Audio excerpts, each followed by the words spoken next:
सन्नाटे का साया। गांव के बाहर एक पुराना हवेली खड़ी थी जिसे कोई भी नहीं छूता था। लोग कहते थे कि वहां रात में अजीब अजीब आवाजें आती थीं। एक दिन एक युवक अर्जुन ने सोचा कि वह इस रहस्य को जानने के लिए वहां रात बिताएगा।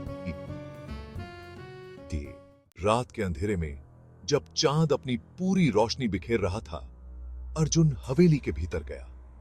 जैसे ही उसने पहली मंजिल पर कदम रखा, दरवाजे अपने आप बंद हो गए। उसका दिल तेजी से धड़कने लगा। उसने चारों ओर देखा और एक कमरे में एक पुरानी तस्वीर देखी। तस्वीर में एक औरत थी जिसका चेहरा धुंधला था, लेकिन उसकी आंखें स्पष्ट रूप से चमक रही थीं। अर्जुन ने तस्वीर को और करीब से देखने की कोशिश की, तभी अचानक उसके पीछे एक ठंडी हवा चली। उसने मुड़कर देखा, लेकिन वहां कोई नहीं था। वह घबरा गया, लेकिन उसने खुद को शांत करने की कोशिश की। जैसे ही उसने फिर से तस्वीर की ओर ध्यान दिया, उसकी आंखें चमक उठीं और एक गहरी आवाज गूंजने लगी, यहां से चले जाओ, नहीं तो अंजाम बुरा होगा। अर्जुन की हिम्मत जवाब दे गई।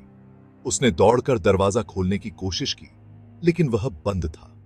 तभी उसने देखा कि वह औरत तस्वीर से बाहर निकल रही थी। उसके हाथों में एक पुराना चाकू था। अर्जुन ने अपनी जान बचाने के लिए जोर से चिल्लाया और दरवाजे को धक्का दिया।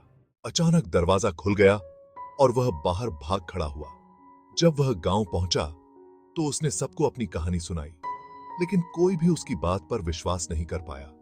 उस रात के बाद अर्जुन ने कभी भी उस हवेली का नाम नहीं लिया, लेकिन उसकी आंखों में उस तस्वीर की छवि हमेशा के लिए बस गई।